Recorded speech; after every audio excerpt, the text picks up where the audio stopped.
I'm Sister Gretchen McKean, and I'm happy to be here today to talk about my life in the context of the 150 years of service that the Sisters of Humility have given in the United States. It seems like from my very first days I was conscious of the importance of the scriptural passage, "All living things are in the hands of God." I was greatly influenced by my mother. Her great love of nature and her joy in the beauty of creation was fascinating to me. And even the smallest organisms were fascinating. I remember watching the dung beetles as I would walk the cows to the pasture, see them rolling up the patties, the dung balls from the patties, and pushing them across the ground. Even this simplest thing was worthy of observation.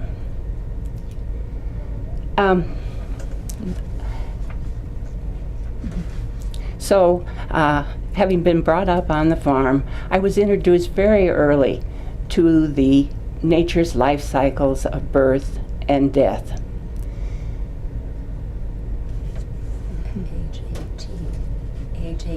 At age 18, I left the farm and enrolled at Marycrest College.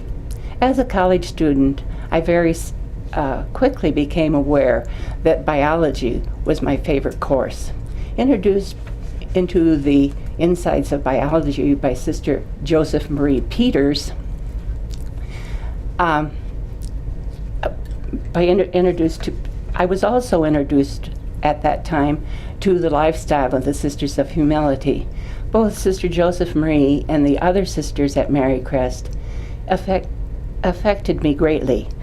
Observing their prayer and teaching cycle and being encouraged by them to join them, I did so. The following year, I entered the novitiate at Atomo Heights and started attending Atomo Heights College. Sister Joseph Marie was there to continue fostering my love and development in the field of biology.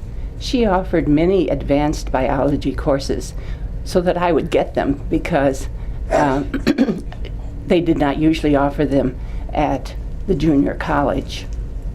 When I completed my novitiate, I was sent to Davenport. I was sent to teach at first Our Lady of Lourdes, then St. Alphonsus, and then Pius X.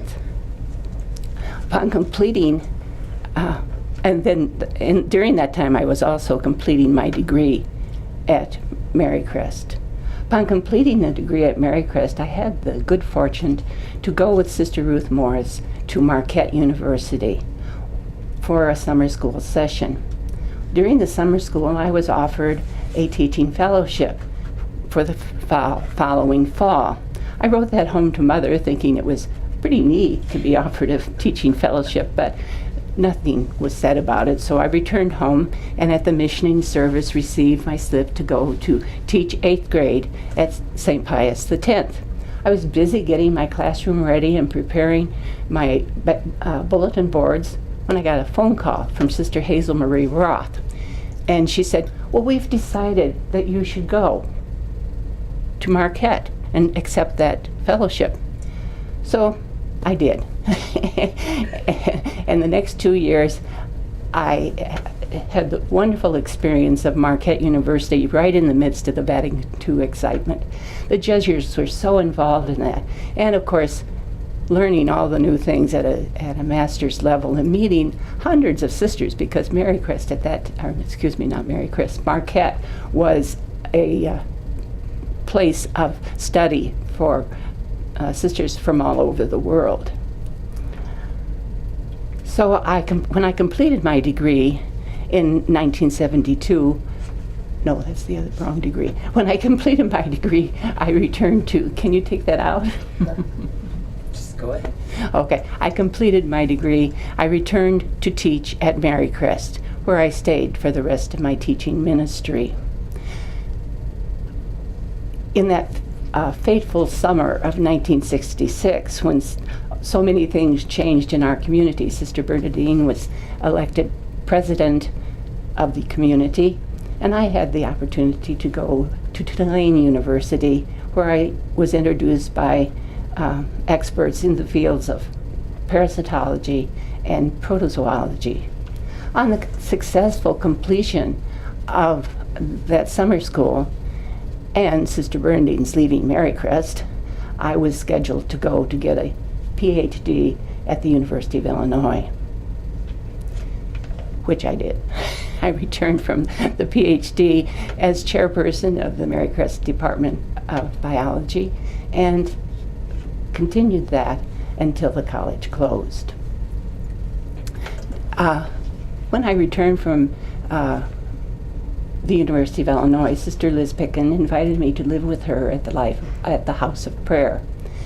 It was just starting the house on the Marycrest campus, and so that was an exciting possibility. I lived at the House of Prayer. Sister Mary John joined us, and soon 8 sisters were living there. It was the time of the height of the charismatic movement. Sister Mary John and Liz were both greatly involved in prayer meetings and dream analysis and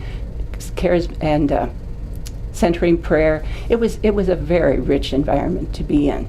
That was down the hill. But up the hill, where I was teaching, was also a burgeoning time, because the nursing department had just moved from Mercy Hospital and becoming a diploma program at Marycrest. We had lots of students coming to the nursing program, and the nursing students were so much fun to teach because they wanted to know everything they could about the human body.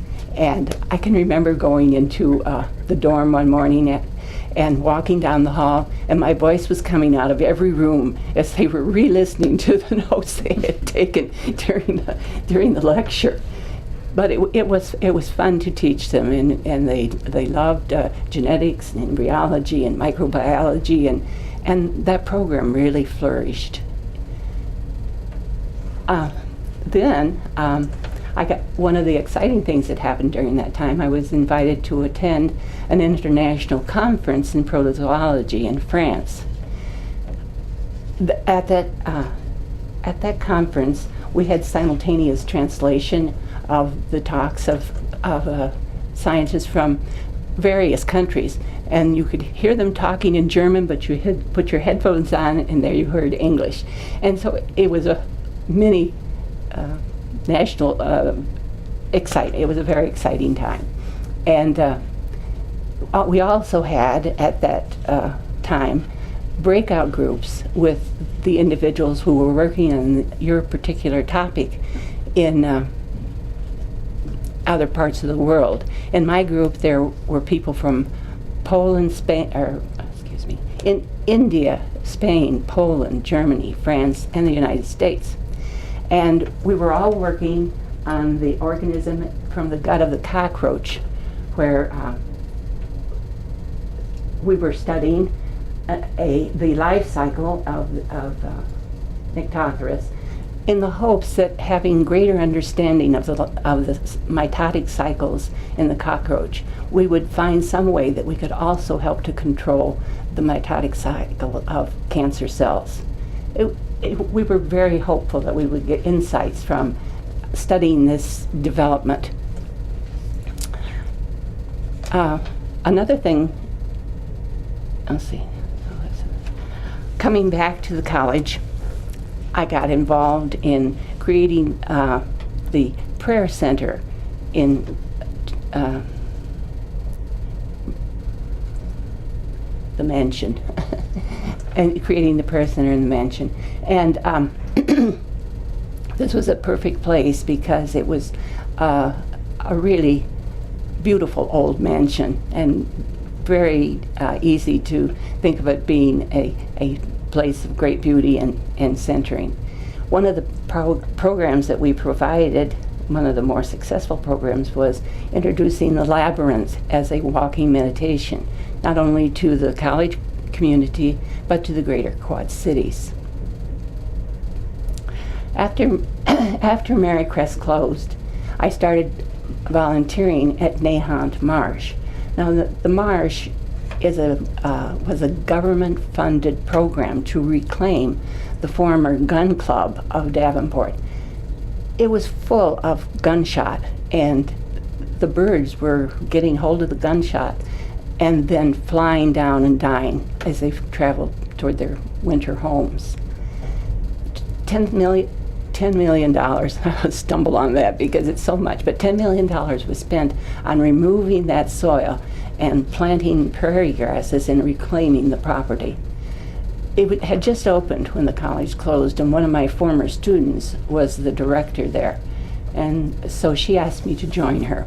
It was wonderful to be with students. You know, they got so excited at seeing the frogs and crabs and things but it was also coming there early in the morning.